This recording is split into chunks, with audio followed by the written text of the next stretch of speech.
नमस्कार investors and traders, welcome to my channel SB stocks. मैं हूं आपका award winning sub broker Sumit Bhardwaj. तो आज हम एक और कंपनी की बात करेंगे। इस पर मैंने 4 महीना पहले भी एक वीडियो बनाया था, उसको आपने काफ़ी ज़्यादा प्यार दिया। But as you all know, stock market में डेटा चेंज होता रहता है, तो अभी लेटेस्ट डेटा क्या बोलता है कंपनी के बारे में, उसके बारे में बात करेंगे। But starting with this video with a disclaimer that this video is just for education purpose, not a tip or advice. मैं नहीं कह रहा जिस कंपनी के बारे में वीडियो है उसको खरीदो या बेचो, बट हाँ, एक अपडेट्स जो जो एक इन्वेस्टर को होने चाहिए वो आपको मिलेंगे। सेक्टर के बारे में इंफॉर्मेशन मिलेगी, और ऑल टुगेदर जो अभी सिनेरियो चल रहा है world wide, not just in India, उससे बिजनेस पे क्या इम्पैक्ट है और फ्यूचर प्रोजेक्शन क्या है, ऑर्डर बुक क्या बोलती है, और ऑल टुगेदर जो बिज़नेस है कंपनी का वो क्या बोलता है, कंपनी का ट्रैक रिकॉर्ड क्या बोलता है, फंडामेंटल्स क्या बोलते हैं, चार्ट्स क्या बोलते हैं, फाइनेंशियल रेशोज़ क्या बोलते हैं, वो सारा हम डिस्कस करेंगे थोड़ा सा स्टोरी के तरीके से और सिंपल लैंग्वेज में, ताकि आम आदमी भी जो एक नॉर्मल पर्सन है जो इन्वेस्ट करने की जर्नी स्टार्टिंग करने की सोच रहे हैं, उनको भी एक लेटेस्ट अपडेट डेटा मिल सके। तो let's go by the script जो हमने बनाई है काफ़ी मेहनत के बाद। तो अप्रैल 2016 कानपुर के पास एक ट्रेन एक्सीडेंट होता है, 150 से ज़्यादा लोग मर जाते हैं। 2017 उत्कल एक्सप्रेस डिरेलमेंट, फिर से ट्रेजेडी होती है। पार्लियामेंट में सवाल उठते हैं, मीडिया में हंगामा होता है, और रेलवेज़ मिनिस्ट्री एक डिसीजन लेता है जो कि इंडियन रेलवे को कम्प्लीटली चेंज कर देता है। तो बेसिकली टीम ये डिसाइड करती है इंडियन रेलवेज़ की कि हम एक ऐसा सिस्टम बनाएंगे जो ट्रेन को ऑटोमेटिकली रोक दे। जब भी कोई डेंजर हो वो खुद से बिना ड्राइवर के इन्वॉल्वमेंट के डिसीजन ले सके। उन्होंने एआई नहीं बनाया, उन्होंने एक सिस्टम बनाया और उस सिस्टम का नाम रखा कवच। और आज 2026 में वो कवच एक 179 करोड़ का फ्रेश ऑर्डर लेकर आया है, और उस कंपनी के लिए लाया है जो उस कंपनी को बनाती है, क्योंकि एक ही कंपनी के पास ये ऑर्डर है कवच बनाने का। अब क्या ये इंडियन रेलवेज़ का सबसे बड़ा इन्वेस्टमेंट अपॉर्चुनिटी है, या सिर्फ हाइप है, या कोई ट्रैप तो नहीं है? तो आइए डिकोड करते हैं। आज हम पूरी पिक्चर देखेंगे कंपनी के बारे में, सेक्टर के बारे में, ग्लोबल सिचुएशन के बारे में, और वो सारी चीज़ें जो एक एजुकेटेड इन्वेस्टर को पता होनी चाहिए, एटलीस्ट इन दिस एरा। तो पहले समझते हैं कि कवच आखिर है क्या। तो मतलब एक सिचुएशन सोचिए कि दो ट्रेन्स एक ही ट्रैक पे आ रही है, मतलब एक लेफ्ट से आ रही है एक राइट से आ रही है, on the same track. Driver को किसी वजह से सिग्नल नहीं मिल पाता, सिग्नल फेलियर हो गया, फ्यूज़ उड़ गया, या विजिबिलिटी ज़ीरो है, चाहे वो धुंध की वजह से, चाहे वो धुआं की वजह से, या कई बार जंगल एरिया होता है, या फिर कोई शार्प कर्व होता है, मतलब किसी भी वजह से they can not smell the disaster. तो आउटकम क्या होगा? नेचुरल आउटकम कि एक्सीडेंट होगा। लेकिन अगर उस ट्रेन में या दोनों ट्रेन्स में, और दोनों में ही होना चाहिए, एक में तो काम चलेगा नहीं, तो कवच अगर उन दोनों ट्रेन्स में इंस्टॉल्ड है तो सिस्टम ऑटोमेटिकली डिटेक्ट करता है दोनों ट्रेन्स की प्रॉक्सिमिटी, और ऑटोमेटिकली ब्रेक्स को अप्लाई करता है और एक्सीडेंट होने से रोक दिया जाता है। इसमें 100% सक्सेस रेशो तो नहीं है, बट काफ़ी अच्छी रेशो है, और जिससे काफ़ी एक्सीडेंट्स को रोका गया है। इसी वजह से इंडियन गवर्नमेंट इस चीज़ को, इंडियन रेलवेज इस चीज़ को काफ़ी प्रमोट कर रही है। अब इसमें और ख़ासियत बात क्या है कि ये इंडिया का एक इंडिजीनियस सिस्टम है, मतलब इंडिया का खुद का बनाया हुआ automatic train protection system, made in India, design in India. अभी इंडियन रेलवेज के पास कितने लोकोमोटिव्स हैं जिन्हें कवच की ज़रूरत है? रियल डेटा है, वो है 12,000 से ज़्यादा। और अभी तक कितनी ट्रेन्स में कवच सिस्टम इक्विप हुआ है या लगाया जा चुका है? कुछ हज़ारों में अंदर। तो मतलब there are miles to go. तो मतलब पाइपलाइन काफ़ी लंबी है, गवर्नमेंट का पुश है, बजट एलोकेशन है, और ऑर्डर्स भी आ रहे हैं कॉन्टीन्यूसली। और ये सिर्फ एक कंपनी की स्टोरी नहीं है, ये एक पूरे सेक्टर की स्टोरी है जो अगले 5 से 7 साल में एक्सपोनेंशियली ग्रो करने वाला है। अब पहला सवाल आपने एज एन इन्वेस्टर अपने आप से ये पूछना है कि क्या आपके पास 5 से 7 साल के पेशेंस हैं। भी कहीं आप उनमें से तो नहीं हो जो चाहते हो कि भी एक दिन में, महीने में, या जल्दी जल्दी सब हो जाए। तो देखिए, जितना जल्दी कोशिश करेंगे मार्केट के अंदर उतना लेट हो जाएंगे। ठीक है, जैसे हम जितना तेज़ गाड़ी चलाने की सोचते हैं तो नतीजा क्या होता है, एक्सीडेंट। और जैसे वहाँ पे एक्सीडेंट के कॉन्सिक्वेंसेस काफ़ी ख़तरनाक होते हैं, ऐसे यहाँ जो मार्केट के अंदर एक्सीडेंट होता है वो भी काफ़ी ज़्यादा भयानक होता है। तो तरीके से चलें। अब बात करते हैं उस कंपनी की जो ये सिस्टम, जो ये कवच को बनाती है। कंपनी का नाम है HBL इंजीनियरिंग। बट फिर से बोल रहा हूँ, हाथ जोड़ के, पागलों की तरह खरीदने मत चले जाना, पूरा वीडियो देखना। स्टार्टिंग में अच्छी अच्छी बातें इसलिए करता हूँ ताकि आपका मन लग जाए, डर के भाग ना जाओ। ठीक है, बट एक्साइटमेंट में मत भाग जाना। और दोनों तरह के आपको बताता हूँ मैं, ताकि आपको एक कंप्लीट डेटा मिल सके, ताकि आप एक साउंड डिसीजन ले सकें अपने सेबी अप्रूव्ड एडवाइज़र के साथ कि आपको इस कंपनी में इन्वेस्ट करना है कि अवॉइड करना है। करना है तो दूसरा स्टेप इज़ एलोकेशन, भी कितनी एलोकेशन होनी चाहिए। क्योंकि स्टॉक सेक्टर चूज़ कर लिया, बट सही सेक्टर और सही स्टॉक से ज़्यादा है सही एलोकेशन। और वो डिपेंड करता है person to person, investor to investor, क्योंकि सबका रिस्क एपेटाइट, गोल, टारगेट्स सबके अलग होते हैं। टीम सबकी अलग होती है, अगर होती है तो। नहीं है तो कोई सिस्टम बनाइए। ठीक है, न्यूज़ और टिप्स के चक्कर में ना रहें। कंपनी का नाम है HBL इंजीनियरिंग। पुराना नाम था HBL पावर सिस्टम्स। 1977 में बनी थी, हैदराबाद बेस्ड है। शुरू में सिर्फ बैटरीज बनाती थी, डिफेंस के लिए, रेलवेज के लिए और इंडस्ट्रियल यूज़ के लिए। फिर उन्होंने कवच में एंट्री करी और ये डिसीजन ने कंपनी को कम्प्लीटली ट्रांसफॉर्म कर दिया। नवंबर 2024 में नाम बदला HBL पावर सिस्टम से HBL इंजीनियरिंग। नाम बढ़ने के पीछे सिग्नल था कि हम सिर्फ बैटरी नहीं बनाते, अब हम दूसरे काम भी करते हैं। देखिए, मेरी आदत है थोड़ा स्लो स्लो बोलने की। अगर आपको लगे कि ज़्यादा स्लो है तो you can speed it up in settings. ठीक है, ये यूट्यूब आपको ऑप्शन देता है आज की डेट में। क्योंकि मुझे कोई जल्दी नहीं है ना पैसे कमाने की, ना फेमस होने की, ना कुछ। फेमस तो पहले हमने जो करना था वो कर लिया, और पैसे भी भगवान की कृपा से ठीक हैं, बढ़िया हैं। अब तो बस जो चीज़ें मेरे लिए काम करती हैं वो मैं आपसे शेयर करता हूँ, है ना। ना मुझे कोई कोर्स बेचना है, ना मुझे कोई कुछ और बेचना है। तो it is just I like doing it, है ना। क्योंकि मैं सबको एक ही बात बोलता हूँ कि स्टॉक मार्केट में हमारा एक ही काम है, कंपनी ढूंढना। दैट्स इट, बाकी सब बकवास है। हमारा एक ही काम है, अच्छी कंपनी ढूंढना और उसके हिसाब से अच्छा पोर्टफोलियो बनाना। दैट्स इट, बाकी और कोई चीज़ काम नहीं आने वाली।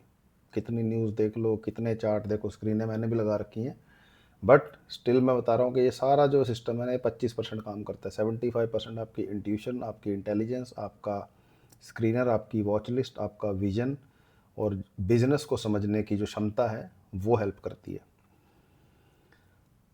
तो अभी कंपनी के 3 सेगमेंट्स हैं। पहला इंडस्ट्रियल बैटरीज, जो उनका मेन लेगेसी बिजनेस है, वो काफ़ी स्टेबल है। दूसरा है डिफेंस और एविएशन बैटरीज, सेंसिटिव सेगमेंट है बट लॉन्ग टर्म कॉन्ट्रैक्ट्स हैं। तीसरा इलेक्ट्रॉनिक्स, इसमें कवच आता है, train collision avoidance system, railway signalling. यही सेगमेंट अभी कंपनी का ग्रोथ इंजन बना हुआ है और कंपनी का मेन फोकस भी वहीं पे ही है। रिसेंट क्वार्टर में, यानी अक्टूबर से दिसंबर 2025 क्वार्टर में, इलेक्ट्रॉनिक सेगमेंट ने नियरली 1000% की ग्रोथ दिखाई है ईयर ऑन ईयर लेवल पे। 1000%, वो कवच की डिमांड की वजह से ही था। और हाल ही में मार्च 25 2026 को कंपनी ने कोचीन शिपयार्ड के साथ एक जॉइंट वेंचर साइन किया है। पब्लिक डेटा है, यू कैन चेक। जिसको बोलते हैं किया है green maritime propulsion private limited, नाम रखा है। इलेक्ट्रिक मोबिलिटी फॉर शिप्स, ठीक है, जिसमें HBL का 60% स्टेक है। मतलब कंपनी अब रेलवे से आगे समुंदर में भी जाना चाहती है। ठीक है, रेल की पटरी छोड़ के पानी में भी जाने की प्लानिंग कर रही है। तो आपको क्या लगता है, is it a good decision और बैड? कमेंट। तो इससे ये पता चलता है कि जो हम चाहते हैं ना कि हमारी कंपनी जो है वो थोड़ी एग्रेसिव होनी चाहिए, थोड़ी इवॉल्विंग होनी चाहिए, जो समय के साथ अपने आप को बदले। तो ऐसी सब चीज़ों से कंपनी अपना जो वर्किंग सिस्टम है वो क्लियर करती है कि this is how we work. अब जाते हैं ताज़ा खबर पे कि लेटेस्ट अपडेट क्या बोलता है। लेटेस्ट अपडेट 2 अप्रैल 2026, मतलब कि आज मैं वीडियो शूट कर रहा हूँ उससे 4 दिन पहले, आज मैं 6 तारीख को शूट कर रहा हूँ। तो HBL इंजीनियरिंग ने अनाउंस किया कि उन्हें बनारस लोकोमोटिव वर्क्स यानी कि BLW वाराणसी से एक लेटर ऑफ एक्सेप्टेंस मिली है, जिसकी कॉन्ट्रैक्ट वैल्यू है 179.79 करोड़ GST मिला के। ठीक है, काम क्या करना है, ऑन बोर्ड कवच इक्विपमेंट वर्जन 4.0 सप्लाई करना है, टेस्ट करना है, कमीशन करना है और एंड टू एंड एग्जीक्यूट करना है। ठीक है जी। डेडलाइन इसकी रखी गई है 15 Feb 2027, मतलब जो भी करना है 10 महीने के अंदर अंदर करना है। अब ये ऑर्डर आया कहाँ से, ये आया बनारस लोकोमोटिव वर्क्स यानी BLW, इंडियन रेलवेज का एक की प्रोडक्शन यूनिट है, वाराणसी में है। और ये वही यूनिट है जो लोकोमोटिव्स मैन्युफैक्चर करता है, मतलब सिंपल भाषा में ट्रेन को मैन्युफैक्चर करते हैं, डब्बे जो होते हैं ना। तो इस क्वार्टर में HBL इंजीनियरिंग को टोटल फ्रेश ऑर्डर जो मिले हैं उनकी वैल्यू है 1375 करोड़ की, और जो कि सिर्फ इस क्वार्टर में मिले हैं। और current order book as per दिसंबर 2025 के एंड में थी 2999 करोड़ रुपीस।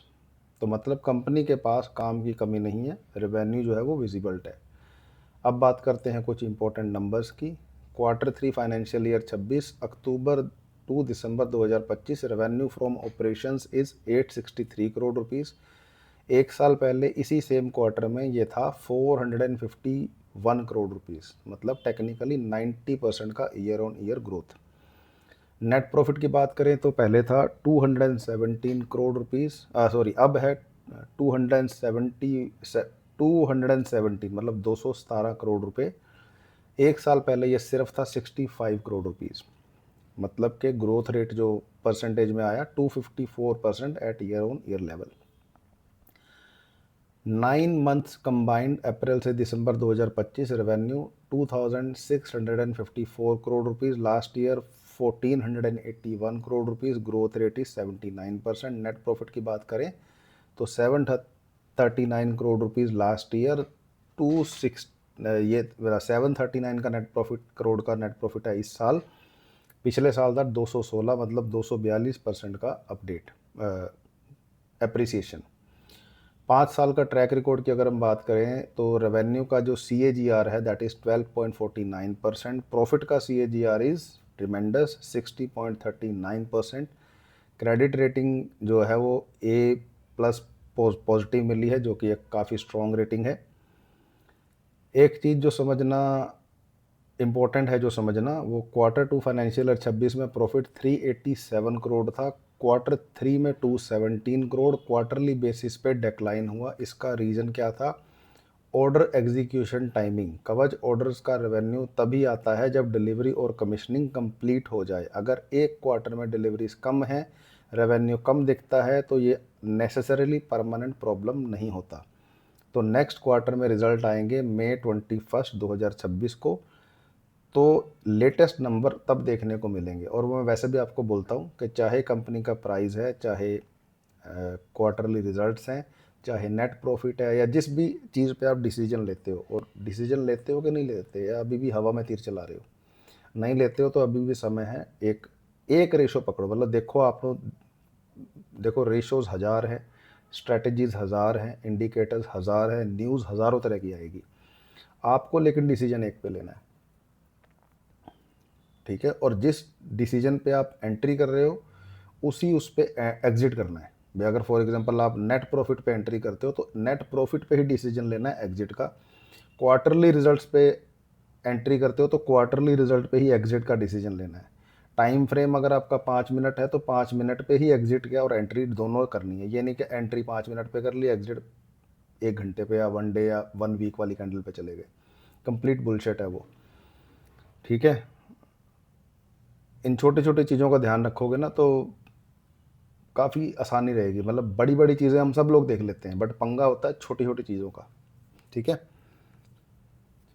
तो कहने का मतलब एक चीज़ को फॉलो करें। ऐसे ही coming back to this quarterly result thing, अभी मेरा मेन मुद्दा क्या है कि फॉर एग्जांपल एक कंपनी ने, इस कंपनी को एक सेकंड छोड़ दो, रैंडम आइडिया दे रहा हूँ just to make calculation clear, कि पहले क्वार्टर में कमाए 200 करोड़ रुपीज़, फिर कमाए 300 करोड़ रुपीज़, फिर नेक्स्ट क्वार्टर में कमाए 150 करोड़, फिर फोर्थ क्वार्टर में कमाए लेट्स से 400 करोड़। ठीक है, तो रेशो कितनी बनी, 200 से 400 की। तो ये आपकी बन गई ऑन एन एवरेज। अब 400 से ऊपर जाए कोई टेंशन वाली बात नहीं है, बहुत बढ़िया है, क्योंकि ज़्यादा प्रॉफिट किसको बुरा लगता है। लेकिन अगर उसका किसी भी क्वार्टर में 200 से नीचे जाता है, उस XYZ कंपनी का, मैं इसकी बात नहीं कर रहा, मैं एक एग्जांपल देने के लिए समझा रहा हूँ, कि जो भी कंपनी का एक लोवेस्ट एवरेज बन गया साल का, ठीक है, 4 क्वार्टर आपको देखने हैं, तो उसके हिसाब से डिसीजन लें।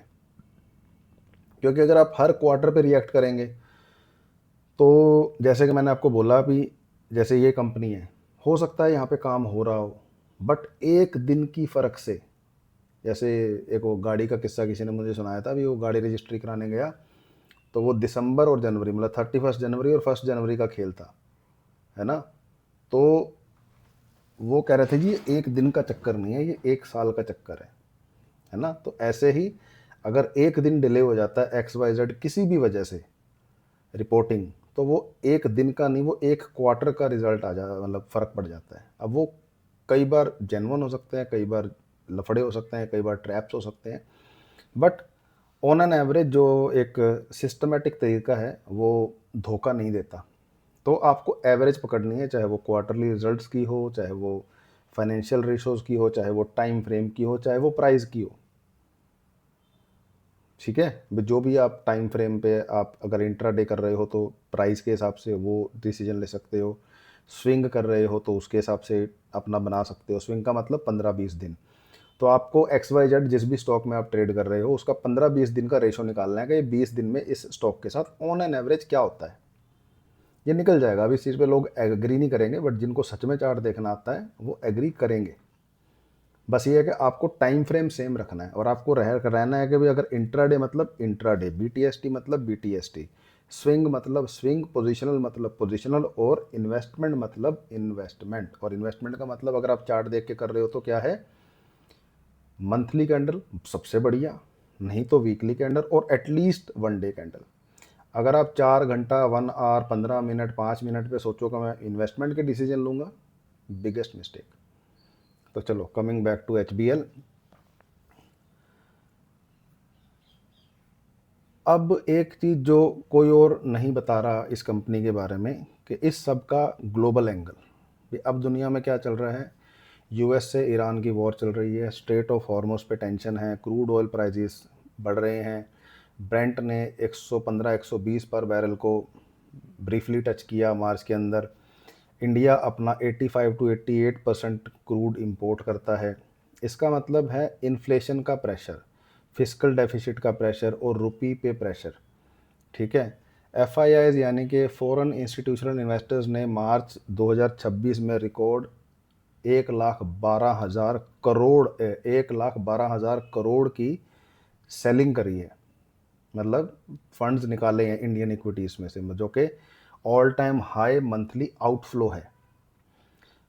पर इसी में अगर आप DII चेक करेंगे तो वो बाइंग उसी लेवल की आपको दिखेगी, तो डरने वाली बात नहीं है। बट या आपकी क्या राय है इस बारे में, आप कमेंट करके बता सकते हो।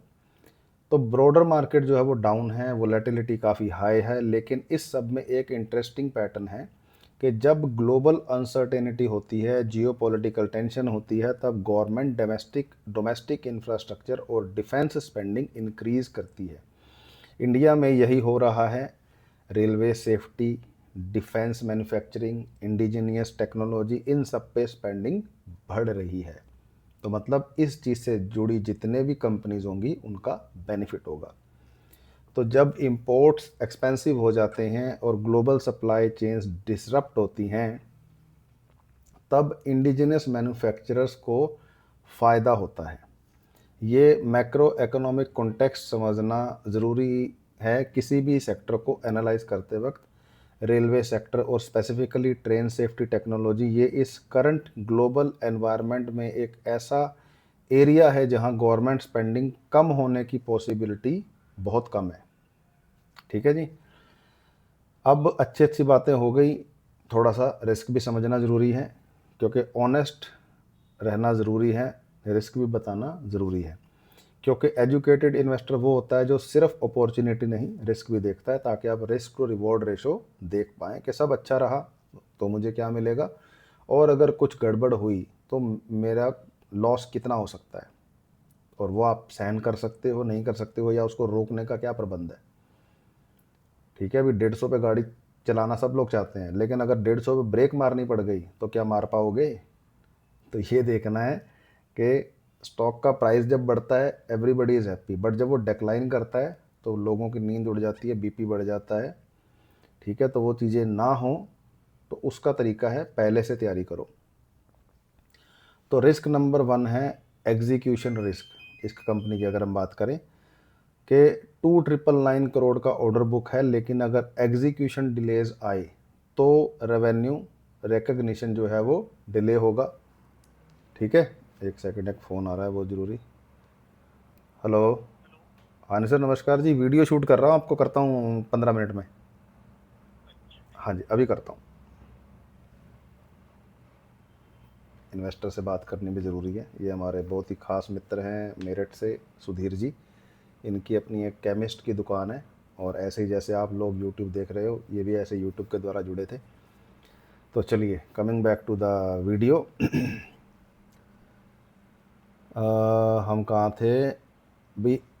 रिस्क क्या है, तो रिस्क तो पहला तो वही है कि ऑर्डर तो है इनके पास, बट एग्जीक्यूशन भी, जैसे इस क्वार्टर में वो अपडेट नहीं हो पाया तो वो नंबर्स नहीं आ पाए, तो कहीं अगले क्वार्टर में तो नहीं ऐसा होगा, है ना। और होगा तो कितना डिले होगा, क्योंकि आज की सिचुएशन जो चल रही है, गैस और ऑयल, ये सब चीज़ें काफ़ी इम्पेक्ट कर रही हैं हर चीज़ को, और जो और भी काफ़ी चीज़ें हैं।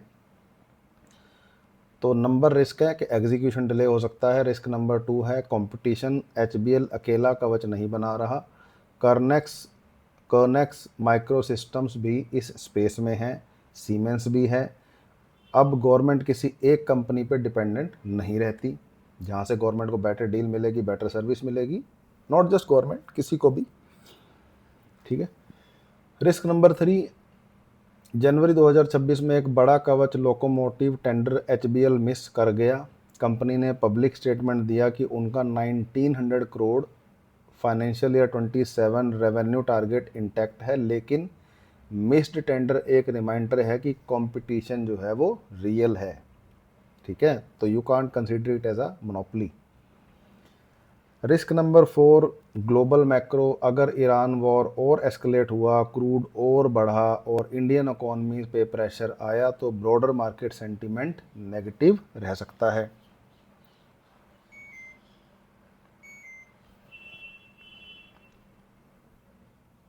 Risk number 5, quarterly variability. जैसे Q3 में दिखा, ऑर्डर एग्जीक्यूशन टाइमिंग से प्रॉफिट ऊपर नीचे होते हैं, तो ये वोलेटिलिटी इमोशनली डिफ़िकल्ट हो जाती है मैनेज करना। तो कोई भी सेक्टर या कंपनी रिस्क फ्री नहीं होती। एजुकेटेड इन्वेस्टर दोनों साइड्स देखता है। तो आज की ओवरऑल पिक्चर क्या बनी कि रेलवे सेफ्टी एक ग्रोइंग सेक्टर है, इसमें कोई शक नहीं है। गवर्नमेंट की बैकिंग है, ये एक बहुत अच्छा प्लस पॉइंट है। आत्मनिर्भर भारत का हिस्सा है, ये बहुत अच्छा सिस्टम है। कवच 12,000 से ज़्यादा लोकोमोटिव्स में लगनी है, 100% लगनी है, बट किस कंपनी की लगेगी डिपेंड करता है ऑन डिफरेंट फैक्टर्स। तो अभी बहुत कम लगी हैं, पाइपलाइन काफ़ी लंबी है। एचबीएल इंजीनियरिंग कवच की लीडिंग मैन्युफैक्चरर है। 179 करोड़ का फ्रेश ऑर्डर भी मिल गया है स्ट्रॉन्ग फाइनेंशियल हिस्ट्री में। नेक्स्ट रिजल्ट्स 21 मई को आएंगे। तो ग्लोबल कॉन्टेक्स्ट की बात करें तो war, oil, FII outflows, broader markets पे प्रेशर है, लेकिन इंडिजिनियस मैन्युफैक्चरिंग जो थीम है वो काफ़ी स्ट्रॉन्ग है, not just for this company, जिस जिस सेक्टर और कंपनी में ये थीम अप्लाई होगी। रिस्क है एग्जीक्यूशन का, कंपटीशन का और क्वार्टरली वोलेटिलिटी का।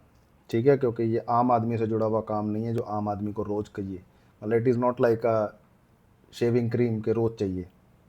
ठीक है, अब ये इन्फॉर्मेशन आपके पास है, आप जो भी डिसीजन लेना चाहो आप अपने एडवाइज़र के साथ कंसल्ट करें, नहीं है तो ज़रूर ढूंढें एक अच्छा advisor. Until and unless this is your full time job, जैसे ये मेरा जो काम है मेरा फुल टाइम जॉब है, इसीलिए मैंने सीखा। जब तक मैं आपकी तरह बिजनेस या जॉब कर रहा था, मैं अपनी टीम को बोल देता था, मैं अब जैसे अभी भी और बहुत सारे काम है, मैं कहता हूँ भैया मुझे उस पंचायत में नहीं जाना, कैसे होगा, आई जस्ट वॉन्ट कि ये काम ऐसे होना चाहिए, this is my goals, this is my targets, ये अचीव होने चाहिए।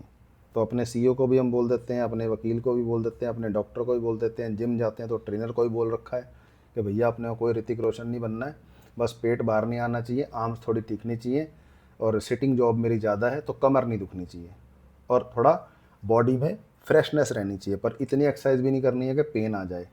तो ऐसे ही अगर आपको स्टॉक मार्केट की डीप नॉलेज है तो खुद डिसीजंस लीजिए, खुद स्ट्रेटजी बनाइए, नो प्रॉब्लम। लेकिन अगर आप एक वर्किंग प्रोफेशनल हो, आपका बिजनेस कुछ अलग है, जॉब है, तो आई रिक्वेस्ट यू कि एक एडवाइज़र, एक टीम, एक फाइनेंशियल टीम बनाएं अपने लिए, जो कि फाइनेंशियल डिसीजन ले। देखिए मैं नहीं कह रहा मेरे साथ काम करो, मेरी ब्रोकर के साथ काम करो, बट जिसके साथ भी काम करो मेक श्योर वो आपके फ़ायदे की बात सोचे।